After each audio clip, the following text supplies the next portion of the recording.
ఇజ్రాయేలీలు ఒకప్పుడు బంధకాల్లో ఉన్నారు. బానిస కట్లు వాళ్ళ కట్టివేశాయి.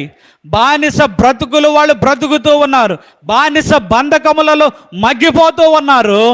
కానీ మోషే చెబుతున్నాడు, అయ్యా ఐగుప్తు దేశములలో మీరు దాసులుగా ఉండకోకుండా నేను మీ కాడి పలుపులను తెంపి మీరు నిలువుగా నిలవబడినట్లు చేసి తిని, హల్లెలూయా, మిమ్మును నిలువుగా నడిపించి తిని. ఎలా చేశాడా? కాడి అంటే తెలుసు కదా, ఆ ఎద్దులు కాడేసుకొని నడుస్తూ ఉంటాయి కదా, వంగిపోయి ఉంటాయి, వాటి బరువు దెబ్బకు వంగిపోయి ఉంటాయి. కానీ ఎప్పుడైతే అవి తీసివేయబడ్డాయో అవి చక్కగా నిలవబడినట్లుగా మీ కాడి పలుపులను కూడా తెంపి నేను మిమ్ములను నిలువుగా నడిపించి తిని. హల్లెలూయా. మనలను ఆ కట్ల నుండి విడిపించి నిలువుగా నడిపించగలిగిన దేవుడు. ఏ కట్లున్నాయో నీ దగ్గర? ఏ కట్ల చేత బంధించబడ్డావో? పాపం అనే కట్ల చేత బంధించబడ్డావో, లేకపోతే ఆర్థిక సంబంధమైన కట్ల చేత బంధించబడ్డావో, వేటి వలన నీవు కృంగిపోతున్నావో, ఏ కాడి పలుపుల క్రింద నీవు నలిగిపోతూ ఉన్నావో, ఏ కాడి నిన్ను నలగగొట్టి నిన్ను తల ఉంచి కృంగదీస్తూ ఉన్నదో కానీ ప్రభువు ఈ రోజున చెబుతున్న మాట, ఆ గాడిద యొక్క కట్లు విడిపించబడినట్లుగా నీ కట్ల నుండి కూడా నేను నిన్ను విడిపిస్తా. హల్లెలూయా. గెరాసేనుల దేశంలో సేన అనే అపవిత్రాత్మ పట్టిన వాడి యొక్క కట్లను తెంచినట్లుగా నీ కట్లను కూడా నేను తెంచివేస్తా. హల్లెలూయా. అయితే ప్రభువు దగ్గరికి ఎలా రావాలట? నీవు నేను నిజముగా రావాలి. హల్లెలూయా. ఒట్టిగా వచ్చేవాళ్ళు ఉన్నారా? ఉన్నారు. క్రైస్తవంలో ప్రభువు ఏదో మేలు చేస్తాడని ఒట్టిగా వచ్చేవాళ్ళు ఉన్నారు. మా వాళ్ళు వెళ్తున్నారు కదా, లేకపోతే మా పెద్దవాళ్ళు వెళ్ళారు కదా అని చెప్పి నామకార్థంగా వచ్చేవాళ్ళు ఉన్నారు. వారిని నేను నిందించట్లేదు సుమా. మనము మార్చుకొని ప్రభువు దగ్గరికి నిజంగా వచ్చినట్లయితే, హల్లెలూయా, ఆయన మనలను లేవనెత్తి గణపరిచే దేవుడు. హల్లెలూయా. గాడిదల దగ్గరికి వెళ్ళినట్లయితే గాడిదలు కూడా ఒకప్పుడు కట్టబడ్డాయి. కట్టబడిన తర్వాత అవి విడిపించబడి ఘనతగా అవి ముందుకు కొనసాగుతూ ఉన్నాయి. హల్లెలూయా. నిన్న మొన్నటి దాకా ఎవడో పట్టించుకోవాలా, ఇప్పుడు వస్తూ ఉంటే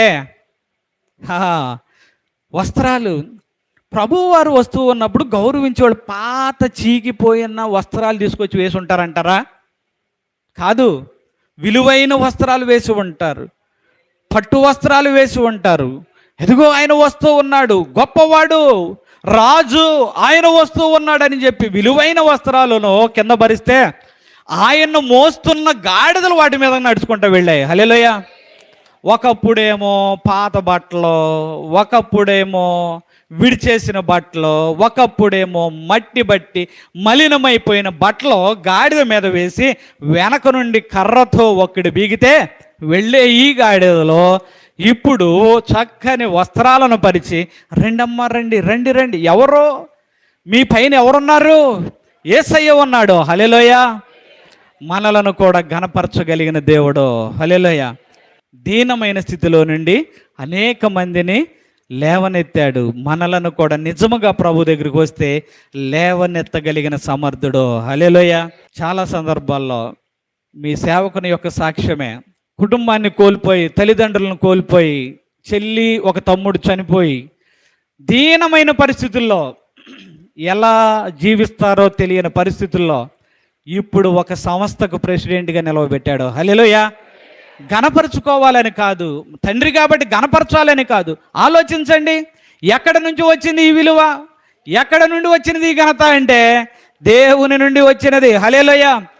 ఇప్పుడు వెళ్తూ ఉంటే మరి అయ్యగారు అయ్యగారు అని వెంబడించేవాళ్ళు, వందనాలు చెప్పేవాళ్ళు, గౌరవించేవాళ్ళు, విశ్వాసులు, సేవకులు ఎంతమంది, ఎక్కడ నుండి వచ్చింది ఈ ఘనత? అంటే ఎన్నిక లేని కుటుంబంలో నుండి, ఎన్నిక లేని వ్యక్తిని తీసి ఈ రోజున ఘనమైన స్థితికి తీసుకొని వచ్చాడు. హల్లెలూయా.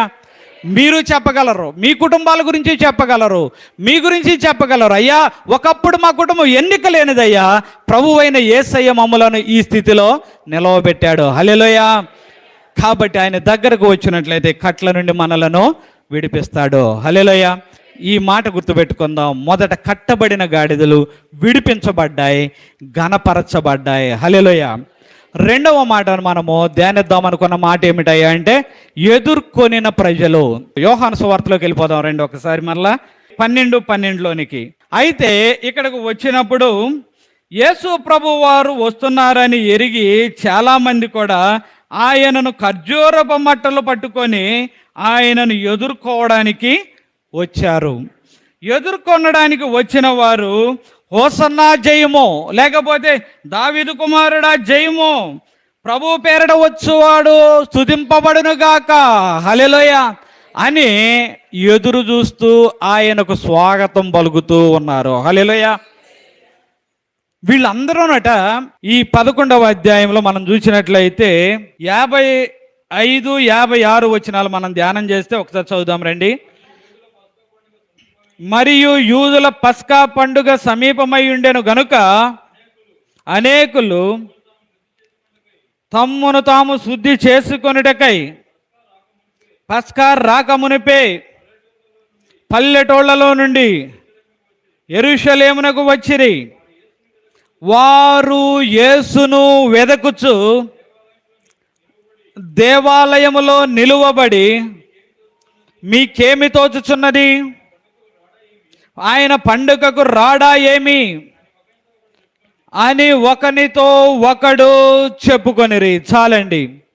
12వ వచనంలోకి వచ్చేసరికి యేసు ప్రభు వారు వస్తున్నారని విని, ఇక్కడ ఎదుర్కొనే ప్రజలను కొద్దిసేపు మనం ధ్యానం చేస్తే, యేసు ప్రభు వారు యెరూషలేమునకు రాకముందే పస్కా పండుగ దగ్గర పడుతుందని అనేక మంది యెరూషలేమునకు వచ్చి ఆ దేవాలయంలోనికి వచ్చి ఎవరిని వెతుకుతున్నారు? యేసు ప్రభు వారిని వెతుకుతూ ఉన్నారు. యేసు ప్రభు వారు ఎక్కడ ఉన్నారు? దేవాలయంలో. ఏ యొక్క ప్రదేశంలో ఉన్నారు? దేవాలయంలో. ఏ మూలన ఉన్నాడో, లేకపోతే ఏ బలిపీఠం దగ్గర ఉన్నాడో, ఎక్కడ కూర్చొని ఉన్నాడో అని అంగుళం అడుగడుగు కూడా వాళ్ళు ఏం చేస్తూ ఉన్నారు? యేసు ప్రభు వారిని వెతుకుతూ ఉన్నారు. యేసు ప్రభు ఎక్కడా కనిపించకపోయేసరికి ప్రక్క వాళ్ళతో అంటున్నారు, ఏంటి యేసు ప్రభు వారు రారా ఈసారి?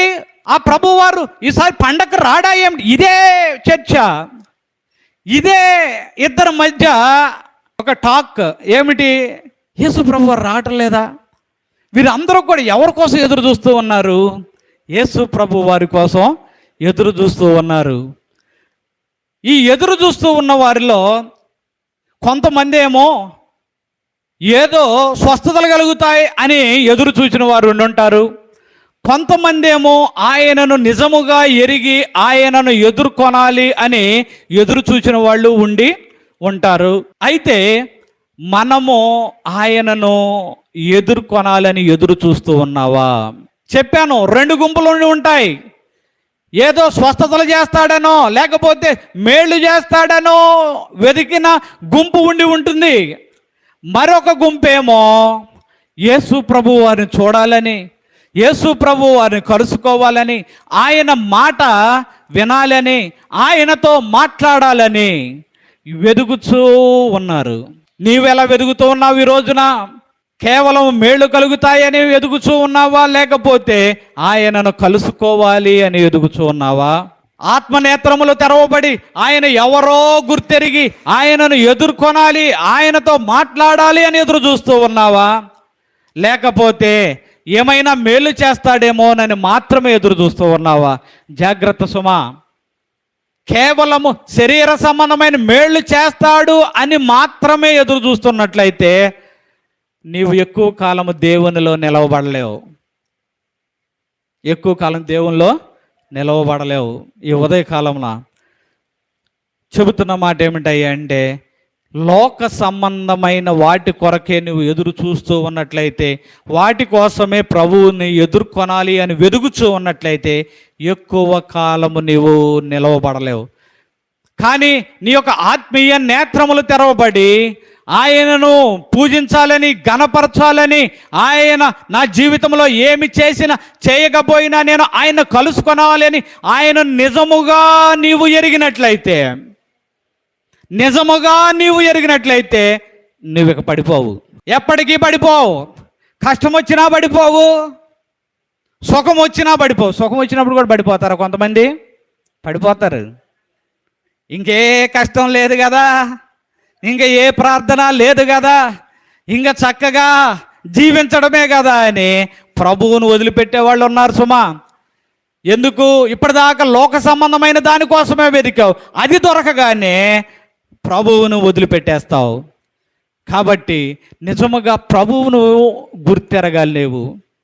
లోక సంబంధమైన వాటి కొరకు కాదు, ఈ లోక సంబంధమైన వాటిని లోక సంబంధులు వెతుకుతారు, కానీ నీవు ఎవరిని వెతకాలంటే ప్రభు అయిన యేసయ్యను నిజముగా వెతకాలి. హల్లెలూయా. మనమేమో ఎప్పుడు కూడా లోక సంబంధమైన వాటి మీదే ఆశలు పెట్టుకొని ప్రభువు దగ్గరికి వచ్చి వాటి గురించే ఎదురు చూస్తూ ఉన్నట్లయితే ఇది నిజమండి, విశ్వాసంలో పడిపోతాం. ఎందుకో తెలుసా? కొన్ని సందర్భాల్లో అవి జరగనప్పుడు, కొన్ని సందర్భాల్లో అవి నెరవేరనప్పుడు నేను విశ్వాసంలో పడిపోతాం. అలా కాదు, ఆయన ఎవరో నువ్వు ఎరగాలి, ఆయన ప్రేమ ఎలాంటిదో నువ్వు ఎరగాలి.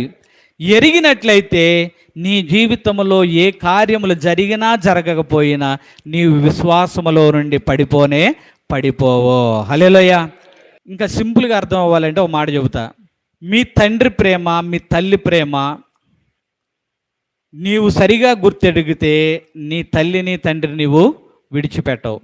అలాగే వాళ్ళు ఏదైనా ఒక ఇబ్బందిలో ఉన్నప్పుడు, లేకపోతే మీరు అడిగిన దాన్ని నెరవేర్చలేనప్పుడు మీ తల్లిని తండ్రిని నీవు వదిలిపెట్టవు. ఎందుకంటే వారి స్థితి ఎరిగావు కాబట్టి నీవు వారిని వదిలిపెట్టవు. కొన్ని సందర్భాల్లో ప్రభువు కూడా నీ జీవితంలో ఏది మంచిదో ఏది చెడ్డదో ఆయనకు తెలుసు. అందుకని కొన్ని సందర్భాల్లో నువ్వు అడిగినవి అన్నీ ఆయన ఇవ్వకపోవచ్చు. ఎందుకో తెలుసా? ప్రమాదమయ్యా, వాటి జోలికి వెళ్ళకయ్యా అని ఆయన కొన్ని సందర్భాల్లో ఇవ్వనప్పుడు ఆయన నిజముగా నీకు ఆయన అర్థమైతే ఆయన వదిలిపెట్టవు. అర్థం కాకపోతే ఏం చేస్తావంటే వదిలిపెట్టేసి వెళ్ళిపోతావు. ఒకసారి ఒక చిన్న బిడ్డ అదే పనిగా ఏడుస్తూ ఉన్నాడు. ఇంతలో ఒక ఆయన అప్పుడే అటు వచ్చాడు. అటు నుండి వెళుతూ ఎందుకమ్మా ఆ బిడ్డ అట్ట ఏడుస్తుంటే ఏం కావాలి ఇవ్వచ్చు కదా అన్నాడు. ఏమన్నాడు? ఎందుకమ్మా ఆ బిడ్డ అట్ట ఏడుస్తుంటే ఏం కావాలి ఇవ్వచ్చు కదా అంటే ఆమె అంది, ఏం అడుగుతున్నాడో నీకు తెలిస్తే ఆ మాట అనవలేయ్యా అంది. ఏం అడుగుతున్నాడమ్మా? ఇంట్లో యాసిడ్ ఉంటే అది డ్రింక్ అనుకొని అది తాగుతానేమ్మని అడుగుతున్నాడు. ఏమడుగుతున్నాడట? ఇంట్లో యాసిడ్ చక్కగా పసుపు రంగులో మంచిగా మెరుస్తూ ఉంటే వీడేమనుకుంటున్నాడు? అది డ్రింక్ అనుకొని అమ్మా అది నాకు ఇవ్వు, అరే తాగకూడదురా, అమ్మా నాకు అదే కావాలి అని అడుగుతూ ఉంటే ఈ దారి పోయిన ఆయనకి ఏం తెలుసు పాపం, ఏమడుగుతున్నాడు ఇవ్వచ్చు కదమ్మా అంటే, అయ్యో వాడు అడిగేది ఏమిటో నీకు తెలిస్తే నువ్వు ఆ మాట అనవలేయ్యా. నిజమే, మనం కూడా కొన్ని సందర్భాల్లో ప్రభువును మనకు తెలియదు, అందుకనే మనము ప్రభువా నీ చిత్త ప్రకారము నీ చిత్తానుసారమైనదే నాకు ఇవ్వు ప్రభువా, హల్లెలూయా అలా మనం అడిగితే ఎప్పుడు కూడా ప్రభు ద బెస్ట్ అంటే మంచిదాన్నే నీకు ఇస్తాడు. అది విశ్వాసము. ఆ విశ్వాసం లేనప్పుడే సమస్యలు వచ్చి పడతాయి. నేను అడిగింది కాదంటాడేంటి, నేను అడిగింది ఇవ్వడేంటి, నేను అడిగిన దాన్ని ఇవ్వడేంటి, మేమనుకున్న రియల్ ఎస్టేటో, మేమనుకున్న వ్యాపారమో, మేమనుకున్న ఉద్యోగం ఇవ్వడేంటి అయినా. ఎందుకయ్యా అంటే కొన్ని నీకు ఇస్తే దేవుణ్ణి వదిలిపెడతావు, అది నీకే ప్రమాదం. అలాంటప్పుడు నీవు వాటి మీదే నీ యొక్క మనస్సు ఉన్నట్లయితే విశ్వాసం నుంచి పడిపోతావు.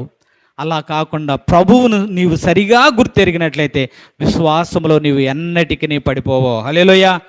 ఇక్కడ కూడా కొంతమంది ఉన్నారు, యేసు ప్రభు వారిని వెతుకుతూ ఉన్నారు. ఏమని? యేసు ప్రభు వారు రారా, ఆయన కనబడ్డేంటి అని వెతుకుతూ ఉన్నారు. చివరికి ఆయన వస్తున్నాడని తెలిసింది. వస్తున్నాడు అని తెలియగానే అందరూ కూడా ఖర్జూరపు మట్టలు పట్టుకొని బయలుదేరారు. ఎవరిని ఎదుర్కొనడానికి? ప్రభువు అయిన యేసుక్రీస్తు వారిని ఎదుర్కోవడానికి అందరూ బయలుదేరి హోసన్నా జయమో, హోసన్నా జయమో, హల్లెలూయా. ఈ హోసన్నా జయమని చెప్పేవారిలో ఏమైనా దొరికిద్దేమోనని ఆశపడేవాడు ఉన్నాడు. అలా కాకుండా ఈయన రాజు అని గుర్తెరిగిన వాడు, హోసన్నా అని చెప్పిన వాడు ఉన్నాడు. ఎవరిలో ఉన్నావు నువ్వు? నేను ఎవరిలో ఉన్నామో ఒకసారి ఆలోచించినట్లయితే, ప్రభువును ఎరిగి హోసన్నా అని చెప్పే స్థితిలోనికి వచ్చినట్లయితే, హల్లెలూయా, ప్రభువు నిన్ను కూడా ఒక రోజున ఘనపరుస్తాడు. అంతేకాకుండా ఆయన నిన్ను హక్కును చేర్చుకొని నిన్ను ఆదరిస్తాడు. హల్లెలూయా. ఇదే వ్యక్తులు కొంతమంది ఒక వారం గడిచేసరికి సిలువ వేయము, సిలువ వేయము, సిలువ వేయమని కేకలు వేశారు. అంటే ఇదే వ్యక్తులంటే వీరిలో కొంతమంది ఉండి ఏమని అరుస్తూ ఉన్నారంటే, సిలువ వేయము, సిలువ వేయము. ఎందుకంటే మేము అనుకున్నది దొరకలా, మేము అనుకున్నది దక్కలేదు, సిలువ వేయము అని అడిగారు. కానీ ఇక్కడ జయము జయము అని అరుస్తూ ఉన్నారు. తర్వాత సిలువ వేయము, సిలువ వేయమని అరిచారు కదా. ఎదుర్కొనే వారిలో ఎలా ఉన్నావు? మొదట అసలు వెదికేవాడివిగా ఉన్నావా? రెండు మాటలు. మొదట వెదికేవాడివిగా ఉన్నావా? అవునయ్యా నేను వెదుగుతున్నాను. ఎవరిని వెదుగుతున్నావు? ప్రభు అయిన యేసయ్యను వెదుగుతూ ఉన్నావా? వెదుగుతూ ఉన్నట్లయితే ఎలా వెదుగుతూ ఉన్నావు? నీ ప్రార్థన ఎలా ఉన్నది? నీ యొక్క వ్యక్తిగత అవసరతల గురించి ప్రార్థన చేయడం తప్పు అని నేను అనను. అదే సమయంలో ప్రభు అయిన యేసుక్రీస్తు వారిని గుర్తెరుగుతూ ఉన్నావా? గుర్తెరిగినట్లయితే నీవు ఆయనను గణపరిచేవాడుగా ఉంటావు. ఈ గుంపులో రెండు గుంపులు ఉన్నాయి. ఏమిటయ్యా అంటే, ఆయన ఏదో చేస్తాడని జయము అని చెప్పిన వాళ్ళు ఉండి ఉంటారు. అదే క్రమంలో ఆయన ఎవరో ఎరిగి జయము అని చెప్పిన వారు కూడా ఉన్నారు. హల్లెలూయా. యేసు ప్రభు వారిని ఘనపరుస్తూ ఉన్నారు. ఎదుర్కొనడానికి వచ్చారు, ఘనపరిచారు. ఘనపరిచిన తర్వాత మనము చూసినట్లయితే వీరిలో కొంతమంది సిలువ వేయము అన్నారు కదా. ఈ రెండు గుంపుల్లో ఏ గుంపులో నీవు ఉన్నావు? మొదటి గుంపులోనా, రెండవ గుంపులోనా? ఒకసారి ఆలోచించు. ప్రభువా, నేను ఏ హృదయంతో నిన్ను వెతుకుతున్నాను నాయన? ఆశలు ఆశలు ఆశలు లోకాశలతోనే వెతుకుతున్నానా, లేకపోతే ఆత్మ సంబంధమైన నేత్రములు తెరవబడి నిన్ను వెతుకుతూ ఉన్నానా? ఒక్కసారి ఆలోచించుకుందాం. ఆత్మ సంబంధమైన నేత్రములు తెరవబడినట్లయితే విశ్వాసముతో ప్రభువు దగ్గరకు నిజముగా రా. దేవుడు తప్పనిసరిగా నీ కట్లను ఆయన తెంచే దేవుడై ఉన్నాడు. హల్లెలూయా. నీకు ద బెస్ట్ అంటే మంచిదాన్ని, ఉత్తమమైన దాన్ని ఆయన నీకు అప్పగిస్తాడు. అంతేకాని అవసరం లేని దాన్ని ఆయన నీకు అప్పగించడు. ప్రకటన గ్రంథము 7వ అధ్యాయం 9వ వచనాన్ని ఒకసారి ఆ వచనాన్ని చదువుకొని ముగిద్దాం రండి. అటు తర్వాత చూడగా, ఇదిగో ప్రతి జనములో నుండి, ప్రజలలో నుండి, ప్రతి భాష మాట్లాడు వారిలో నుండి ఎవడును లెక్కింపజాలని ఒక గొప్ప సమూహము కనబడెను. వారు తెల్లని వస్త్రములు ధరించుకున్న వారై ఖర్జూరపు మట్టలు చేత పట్టుకొని సింహాసనం ఎదుటను గొర్రెపిల్ల ఎదుటను నిలువబడి, సింహాసనాసీనుడైన మా దేవునికిని గొర్రెపిల్లకును మా రక్షణకై స్తోత్రమని మహాశబ్దముతో ఎలుగెత్తి చెప్పిరి. హల్లెలూయా. ఇదిగోండి, పరలోకంలో కూడా ఖర్జూరపు మట్టలు పట్టుకున్న వారు మనకు కనిపిస్తున్నారు. తెల్లని వస్త్రములు ధరించుకొని ఖర్జూరపు మట్టలు పట్టుకొని వారు కూడా ప్రభువుకు రక్షణకు స్తోత్రము అని మహాశబ్దముతో ఎలుగెత్తి చెప్పుతూ ఉన్నారు. హల్లెలూయా. ఇదిగోండి, ఆ లోకంలో కూడా కొంతమంది ఎలుగెత్తి చెప్పారు, హోసన్నా జయము అన్నారు. కానీ వారిలో కొంతమంది మాత్రమే ఈ గుంపులో ఉండి ఉంటారు. వారిలో సిలువ వేయము, సిలువ వేయమని కేకలు వేసిన ఒక గుంపు కూడా ఉండి ఉంటుంది. ఈ గుంపును, యేసు ప్రభు వారిని ఎదుర్కొన్న గుంపును మనం రెండుగా విభజిస్తే, ఒక గుంపేమో యేసు ప్రభు వారిని హోసన్నా జయము, హోసన్నా జయము జీవితాంతము కూడా ఆయనకు జయము చెబుతూనే ఉన్నారు. హల్లెలూయా. అదిగో ఆ గుంపే పరలోక రాజ్యములో మరలా చెబుతూ ఉన్నది ఏమని? మా రక్షణకై స్తోత్రము. హల్లెలూయా. ఈ గుంపు ఎత్తబడింది. కానీ మరి ఒక గుంపు ఉంది, చూశారు? సిలువ వేయము, సిలువ వేయము, సిలువ వేయము అని కేకలు వేశారు. వీరందరూ ఎక్కడ నిత్య నరకాగ్నిలో వాళ్ళు కూలిపోయారు. ఈ రోజున నీవు నేను ఏ గుంపులో ఉన్నామో నిజముగా ఆయనకు స్తోత్రములు చెప్పినట్లయితే, నిజముగా ఆయనను వెంబడించినట్లయితే, పరలోకంలో ఖర్జూరపు మట్టలు పట్టుకొని ఆయన ఎదుట నిలవబడి ఆయనకు మా రక్షణకై స్తోత్రము అని చెబుతావు. హల్లెలూయా. భౌతికంగా మనకు యేసు ప్రభు వారికి ఎదురు వెళ్ళి హోసన్నా జయము హోసన్నా జయము అనే మనం ఆ తరంలో లేము. ఆయనకు హోసన్నా జయము అని చెప్పే భాగ్యం మనకు దక్కలేదు ఈ లోకంలో. అంటే యేసు ప్రభు వారికి ఎదురు వెళ్ళిన వారిలో మనం లేము, ఎందుకంటే భౌతికంగా లేము.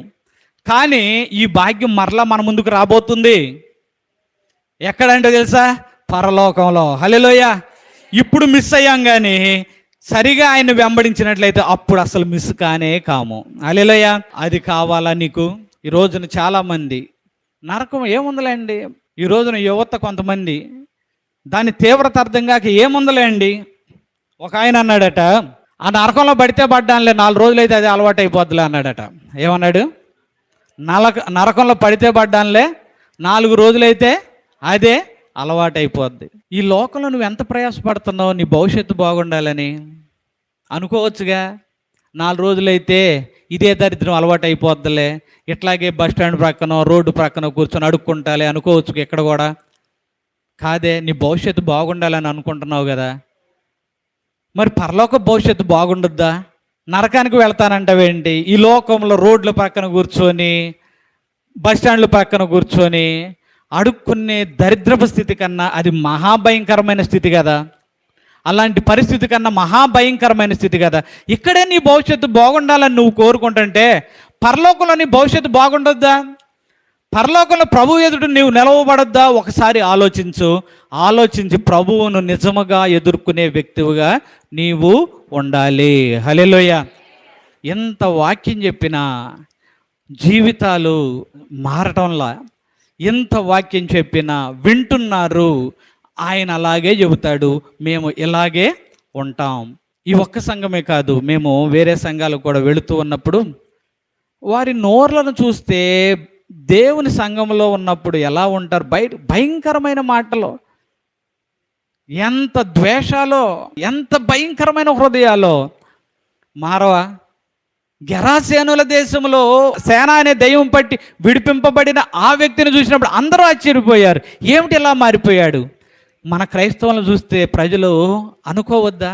అనుకోవడంలా ఈ క్రైస్తవులు ఇంకా దేవుని గురించి చెబుతారు కానీ అలాగే ఉన్నారా, మనకన్నా భయంకరంగా ఉన్నారా, వారి మాట తీరు బాగోదురా, వారి ఆలోచనలు బాగోవురా, వారు చేసే పనులు బాగోవురా అనుకుంటున్నారు కదా. మనము మారాలి. ఈ ఉదయకాలం అదే గుర్తుపెట్టుకోండి. నాలో ఏ లోపం ఉందో ఒకసారి ఆలోచించు. క్రైస్తవులకు ఈ రోజున ఉన్న బాధాకరమైన స్థితి ఏమిటయ్యా అంటే, ఎంతసేపు ఎదుటివాడి గురించే. ఆవిడ అలా చేస్తుంది, ఈవిడ ఎలా చేస్తుంది, ఆవిడ అలా చేస్తున్నాడు, వీడు ఎలా చేస్తున్నాడు, ఆమె ప్రార్థన చేయదు, ఏం ప్రార్థన చేయదు, ఆమె ఆదివారం రాదు, ఈమె ఆదివారం రాదు, ఆయన ఆదివారం రాదు. ఇదే మాకు దగ్గరకు వచ్చే కంప్లైంట్లు కూడా ఇదే. నా దగ్గరికి ఇలాంటి కంప్లైంట్ వచ్చినప్పుడు, అవునా అమ్మా, నేను అస్సలు సంతోషించను, నాకు బాధేస్తుంది. ఏమిటి వాక్యం చెబుతూ ఉన్నది? ఎదుటోడిని చూడమన్నా, నీ కంట్లో దూలం పెట్టుకొని ఎదుటోడి కంట్లో నలుసును చూస్తావే. ఏమండి మేము ఏం చేయట్లేదు, మేము మంచిగా ఉన్నామండి, ఎదుటోడికి చెయ్యెత్తి చూపిస్తున్నామంటే అదే దూలం అమ్మ. ఫస్ట్ నిజముగా వేదన, అది నాకు బాధ అనిపిస్తుంది. ఎందుకు? నీ సంగతి నువ్వు చూడు. క్రైస్తవ్యం అంటే ఏంటి? నిన్ను నువ్వు సరిగా చూసుకో.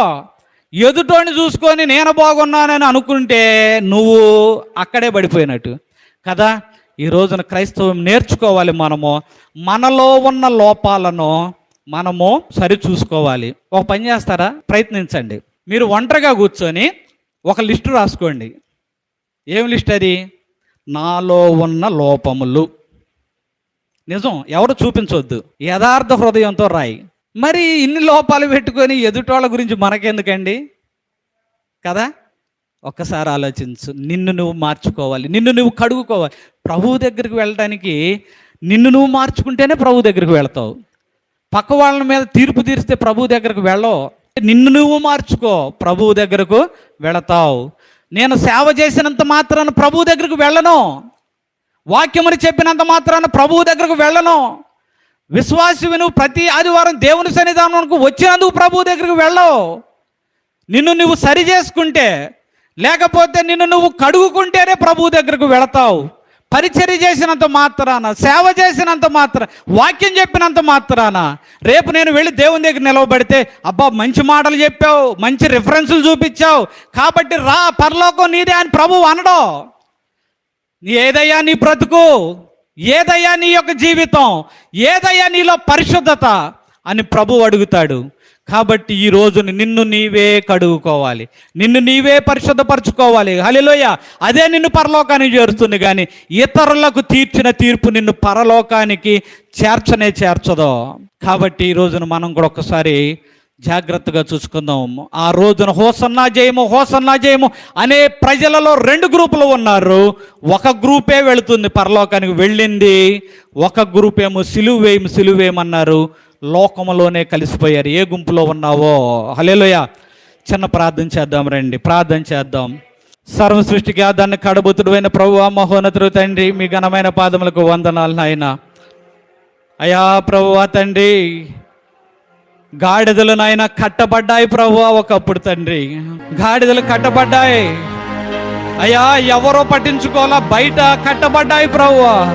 ఎప్పుడైతే నువ్వు కోరుకున్నావో అయ్యా ప్రభువా, వాటి కట్లు విడిపించబడి అయ్యా విలువ వచ్చింది ప్రభువా.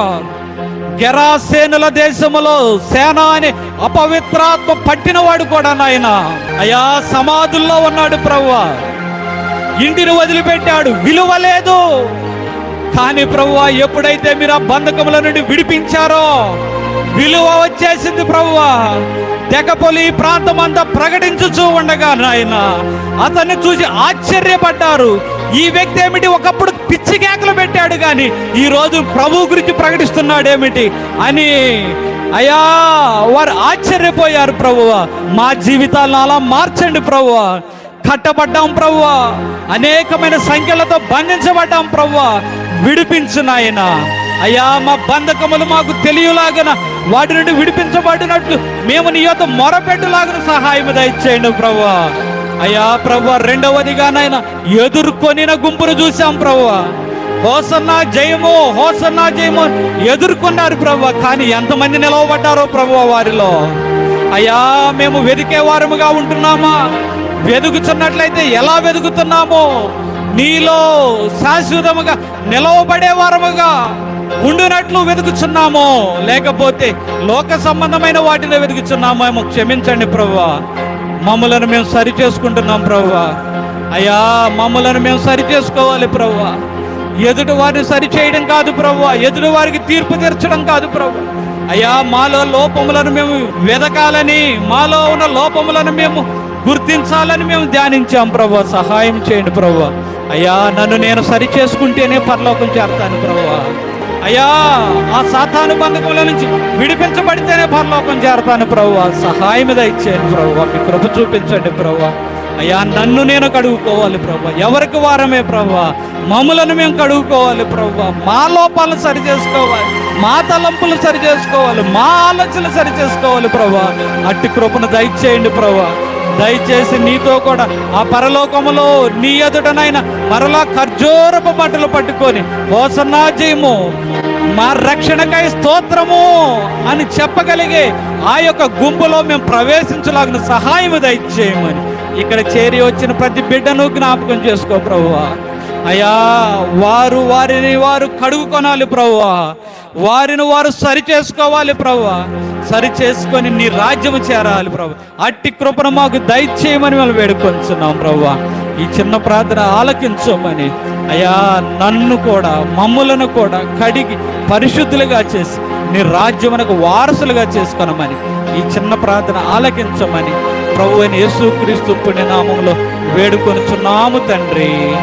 ఆమేన్, ఆమేన్. మరొకసారి మీ అందరికీ వందనాలండి.